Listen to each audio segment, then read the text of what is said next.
नमस्कार, मैं अनिता चौधरी और हमारे साथ दांडी स्वामी पूज्य जितेंद्रानंद सरस्वती जी हमारे साथ हैं यहाँ पे।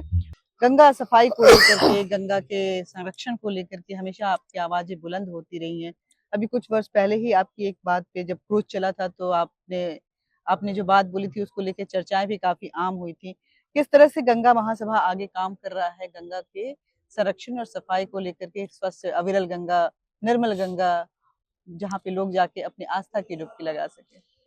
गंगा महासभा भारत रत्न पूज्य महामना पंडित मदन मोहन मालवीय जी के द्वारा स्थापित है 1905 में। 1909 में अंग्रेजी हुकूमत के साथ एक समझौता हुआ था जी। समझौते का पालन नहीं हुआ, 5 साल आंदोलन चला। 1914 में दोबारा समझौता हुआ जी। समझौते की 2 लाइन ध्यान रखी जानी चाहिए जी। कि गंगा की अविरल धारा कभी भी बांधी नहीं जा सकती जी। तो अनइंटरप्टेड फ्लो की परिभाषा की गई जी। कि प्राकृतिक बहाव, नेचुरल फ्लो, बाद में उसमें इको फ्लो और भी बहुत सारे शब्द जोड़े, लेकिन गंगा की अविरल धारा कभी बांधी नहीं जा सकती और गंगा पर कोई भी निर्णय हिंदू समाज की अनुमति के बगैर नहीं लिया जा सकता। ये 1917 के रजिस्टर्ड डॉक्यूमेंट से जो संविधान की धारा 363 में संरक्षित है। अच्छा, ये संवैधानिक 15 अगस्त 47 को जब देश आजाद हुआ तो अंग्रेजों के किए कुछ समझौतों को संरक्षित करने के लिए एक धारा का निर्माण हुआ कि ये समझौते नहीं टूटेंगे, उसमें से गंगा भी एक है। अच्छा कि क्योंकि समझौते तो सरकारों के होते हैं जी जी जी जी जी। तो ब्रिटिश इंडिया और गंगा महासभा का समझौता था, हिंदू महासभा का ये समझौता था। तो सरकारों के समझौते अगर टूटने लगे सरकार बदलने से तो फिर कोई भी किसी देश में सरकारों पर विश्वास नहीं करेगा। जी जी जी जी। तो इसलिए तो गंगा के प्रश्न पर लंबे आंदोलन चले। आज हम यह कह सकते हैं कि 1917 के बाद 2014 में नरेंद्र मोदी के सत्ता संभालने के बाद किसी नए बांध को उन्होंने गंगा पर मंजूरी नहीं दी। ये बहुत बड़ी बात। और अब जो पुराने बांध हैं वो भी डिमोलिश किए जाए, इस दिशा में उन्होंने सोचा। इसके लिए बड़ा प्रश्न था कि लोभ और लाभ का सिद्धांत, फिर बिजली कहाँ से पैदा होगी, हाइड्रो इलेक्ट्रिसिटी का प्रश्न खड़ा था। फिर गंगा के जल के बंटवारे का प्रश्न खड़ा था कि upper Ganga canal, lower Ganga canal, पूर्वी गंगा नहर, पश्चिमी नहर, हरिद्वार से पानी बांट करके, तो मूल गंगा की धारा में तो जल बचा नहीं। तो मूल गंगा की धारा को कैसे बचाया जाए? तो ये जो नेचुरल फ्लो है जिसके बूते आज हम यहाँ नहाने के लिए आए हैं, हमें यह भी याद रखना चाहिए कि गंगा को बांधने के बाद अपर गंगा कैनाल 1000 किलोमीटर की दूरी तय करती है कानपुर तक लेकिन 1000 किलोमीटर लोग ये जानते हैं कि गंगा का पानी बह रहा है, लेकिन गंगा नहर में गंगा का जल बह रहा है। किसी ने कोई मंदिर नहीं बनाए, किसी ने कोई तीर्थ नहीं बनाए।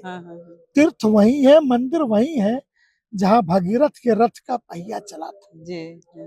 उसी मार्ग पर है सारे। विदेशी मेहमान भी यहाँ आके यही फील कर रहे हैं कि जो शुद्धता और जो शांति सनातन में है वो कहीं नहीं है। ऐसे में हमारे महामहिम राष्ट्रपति जी हों चाहे प्रधानमंत्री हों, उन्होंने भी डुबकी लगाई, लेकिन पता नहीं क्यों विपक्ष को महाराज जी बहुत दिक्कत हो रही है। अखिलेश यादव बहुत आक्रामक है कि इस बार का महाकुंभ वीआईपी महाकुंभ है, डुबकियां वीआईपी डुबकियां हैं, वीआईपी कल्चर में डूबा हुआ ये महाकुंभ है। ये महाकुंभ इनविटेशन कौन देने जाता है महाकुंभ के लिए? ये सारे बयान जो है लगातार आ रहे हैं। आज भी उन्होंने बोला कि ये वीआईपी कल्चर का डूबा हुआ महाकुंभ है। इस महाकुंभ में जो जिन लोगों की जान गई उनको श्रद्धांजलि भी नहीं दी गई और बाकी वीआईपी के पीछे लोग लगे हुए हैं। इस विधवा विलाप और रान रुदन के लिए अखिलेश जी की ऑलरेडी नियुक्ति की जा चुकी है। वो रोते रहे, कलपते रहे। हिंदू समाज अपने आस्था की डुबकी लगा रहा है और अगर वो हिंदू है तो राष्ट्रपति है, प्रधानमंत्री है, वो महारानी है या मेहतरानी है, इस बात से कोई फर्क नहीं पड़ता। वो जगत गुरु शंकराचार्य है, जगत गुरु रामानंदाचार्य है या एक सफाई कर्मचारी है,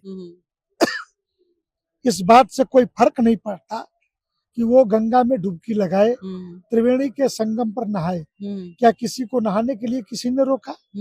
किसी ने किसी से किसी की जाति पूछी? या आप नहाते समय आपने ये देखा कि हमारे बगल में स्त्री स्नान कर रही है कि पुरुष स्नान कर रहा है? जी जी जी। आप अपनी धुन में अपने माँ की गोदी में अपनी पवित्र डुबकी लगाने में व्यस्त है। तो ये उन्हीं को वीआईपी दिखता है।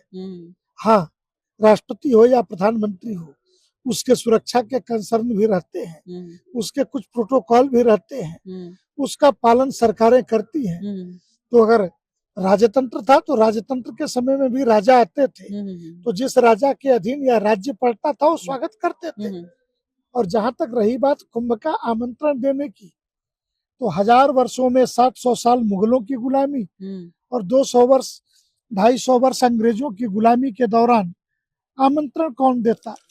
और स्वतंत्र भारत की तथाकथित जो स्वतंत्रता थी, इस सत्ता के खेल में भी लोग रोजा इफ्तार के पार्टियों के आमंत्रण देने में, मुस्लिम वोट बैंक को रिझाने में बिजी थे। जब इस देश में हिंदू सापेक्ष सत्ता आई, नरेंद्र मोदी जैसे प्रधानमंत्री आए, तब हिंदू तिथि पर्वों के भी आमंत्रण जाने लगे। अन्यथा देश तो यही देखता था कि ख्वाजा की दरगाह पे चादरें चढ़ रही हैं, उसी की अखबार में फोटो छपती थी। तब तो राम जन्मभूमि के प्राण प्रतिष्ठा में कौन वीआईपी आया इसकी चर्चा मीडिया में नहीं होती थी उस जमाने। या कोई अयोध्या चुपके से दर्शन कराए तो उसकी भी चर्चा नहीं होती थी। तो स्वाभाविक है कि ये जो जातियों के विभाजन टूटे, हिंदू एकजुट हुआ, तो यह दर्द होना स्वाभाविक है कि हिंदू मन से, तन से और धन से तीनों रूप से स्वतंत्र होकर के अपने तिथि पर्वों पर प्रसन्नता व्यक्त कर रहा है। उसको 300 किलोमीटर के जाम में मध्य प्रदेश के फंसा है, रोटी मिली कि नहीं मिली, 20 किलोमीटर पैदल चल के आना पड़ा, इस बात का कोई गम नहीं, कोई गिला शिकवा नहीं। बस संगम में डुबकी लगानी है और मुझे कुछ किसी न किसी बाबा के पास जाना, कहीं न कहीं जाके कुछ दान तो करना ही है, और वो कर रहा है, इससे उनको कष्ट हो रहा है। एक एक एक इस बार के कुंभ में एक ये भी दिखा गया, उससे हम एक लेफ्ट की नैरेटिव माने या मिसगाइडेड मीडिया माने कि कुंभ कहीं भटका हुआ नजर आ रहा था शुरुआती दौर में। हर्षा रेजानिया और मोनालिसा और आईआईटी बाबा और इस तरह की चीजों को, जबकि हमने देखा है, मैं 12 साल पहले भी इस कुंभ को कवर करने आई थी, तो हमारे संतों के जो उनके जो अपने बैठकें होती थी उससे में क्या पास किया गया, उनकी बैठकों में कौन कौन शामिल हुआ, ये खबरें ज्यादा महत्व रखती थी। क्या लगता है कि देश कहीं भटक गया है या महाकुंभ कहीं भटक गया? न कुंभ भटका न देश भटका जी। भटके वो लोग यूएस एड अमेरिका ने में जॉर्ज सोरोस के थ्रू कितने पैसे, तो ये जो 7500 पत्रकारों की बात आ रही है कि इनके तो निश्चित एजेंडे थे। इनको एक माला बेचने वाली की मृगनयनी आंख दिख रही थी, इन्हें हर्षा रिछारिया दिख रही थी, स्टीव जॉब्स की विधवा दिख रही थी, या आईआईटीएन बाबा जो गांजा पी के नशे में धुतता हो दिख रहा था। सिद्ध प्रसिद्ध बड़े बड़े संत कथावाचक इस कुंभ में अडानी के द्वारा 1 करोड़ लोगों का निशुल्क भोजन या 11 करोड़ आरती संग्रह का बांटना, रिलायंस ग्रुप के द्वारा भी कहीं भंडारा चलाना, क्या इसके पहले इस देश के किसी उद्योगपति ने घोषित तौर पर डर के मारे कोई भंडारा चलाया था क्या? कि अगर हिंदुओं के किसी तिथि पर त्योहार पे वो दान कर देंगे तो सरकार इनकम टैक्स के छापे मरवा देगी। लेकिन ये कुंभ इन बातों के लिए था कि जिसमें बड़े बड़े उद्योगपतियों ने भी अपने भंडारे ही नहीं लगाए। आज जब आप इंटरव्यू कर रही हैं तो अंबानी भी सपरिवार आज नहा करके जा रहे हैं। जी। तो अगर गंगा का पानी जिस अखिलेश यादव को गंदा दिखता है, कम दिखता है, कीचड़ दिखता है, तो क्या ये अंबानी को नहीं दिखता है? क्या अडानी को नहीं दिखता है कि अपने संपूर्ण परिवार के साथ अडानी आते हैं, कुंभ में इस्कॉन के थ्रू भंडारा भी चलाते हैं और गंगा स्नान करते हैं, संगम नहा करके डुबकी लगा के पवित्र वापस चले जाते हैं। तो ये जो चीजें देश के औद्योगिक समूह में भी एक बदलाव दिखा है इस कुंभ में, तो वामपंथियों के रुदन का तो एक बड़ा कारण यही है कि वो तो रोएंगे ही, क्योंकि हिंदू जगह हिंदू उद्योगपति भी सपोर्ट में खड़े हुए, मेले का स्वरूप बदला। अन्यथा प्रयागराज के एयरपोर्ट से एक आध फ्लाइट दिल्ली की और एक आध मुंबई की यही चलती थी। ये सेना का एयरपोर्ट, लेकिन आज पूरे देश से वेल कनेक्टिविटी और प्रयागराज के 200 किलोमीटर के दायरे में लखनऊ, अयोध्या और काशी इंटरनेशनल एयरपोर्ट हैं बड़े बड़े, जहां से विदेशी उड़ानें आ रही हैं, जा रही हैं और लोग यहाँ पे आ रहे हैं। तो यह दर्द स्वाभाविक है। मेरा मानना है न धर्म क्षेत्र भटका, न मेला भटका, न देश भटका, न हिंदू भटका। वो भटके हुए यूट्यूबर थे जिन्हें एक निश्चित एजेंडा दे के भेजा गया था कुंभ में कि तुम्हें यही दिखाना है, यही प्रचार करना है। अन्यथा क्या बात थी कि मैं तो इसको एक बड़े खराब उदाहरण के तौर पे कहूँ कि मक्खी जो है ना गंदगी पर बैठती है, ये यूट्यूबर भी ऐसे ही थे कि जो गंदगी पर जाकर के बार बार बैठ करके मेले में से वही दिखाने का प्रयास कर रहे थे। तो वो उनको मुबारक हो, ये उनके प्रसन्नता का विषय था कि वो एक एजेंडा के तहत आए, एजेंडा के तहत गए। एजेंडे नहीं चलते। अंतिम वक्तव्य महाराज जी, ये महाकुंभ की पावन धरती है, ऐसे में देश भर के सनातनियों को आप इस महाकुंभ से क्या संदेश देना चाहते हैं कि आने वाले समय में, क्योंकि ये परिभाषाएं बदल रही हैं, डेमोग्राफी बदल रही है। एक चीज और भी थी जिसको लेकर के बड़ी विरोध हुआ कि इस कुंभ में मुस्लिम दुकानें नहीं लगेंगी, उसको लेकर के काफी राजनीति गरमाई थी। तो सनातन की संरक्षण के लिए, सनातन की रक्षा के लिए महाकुंभ में के इस धरती से क्या बोलना चाहेंगे? तीर्थराज प्रयाग विमर्श की धरती है। कुंभ और माघ मेले का आयोजन प्रयाग में सिर्फ मेले के तौर पे नहीं होता, विमर्श के लिए भी होता है। विश्व हिंदू परिषद के शिविर में देश भर के संतों ने 2-3 संकल्प लिए। हिंदू 3 से कम बच्चे ना पैदा कर, न्यूनतम 3-4 तक डेमोग्राफी की दृष्टि से। एक दूसरे हिंदू आचार संहिता, पूरे विश्व के हिंदुओं के लिए एक उनका आचरण हिंदू कोड बिल की तरह से ऐसा हो। तीसरा, हम काशी और मथुरा के मुद्दे पर चुप नहीं बैठेंगे। अच्छा। अयोध्या, मथुरा, काशी तीनों का संकल्प एक में था। इसी कुंभ से राम जन्मभूमि के लिए भी 1989 में देवराहा बाबा का आशीर्वाद लेकर के आंधी उठी थी कुंभ से। और पुनः इसी कुंभ से हम काशी और मथुरा के लिए भी इतिहास बदलने के लिए निकल पड़े।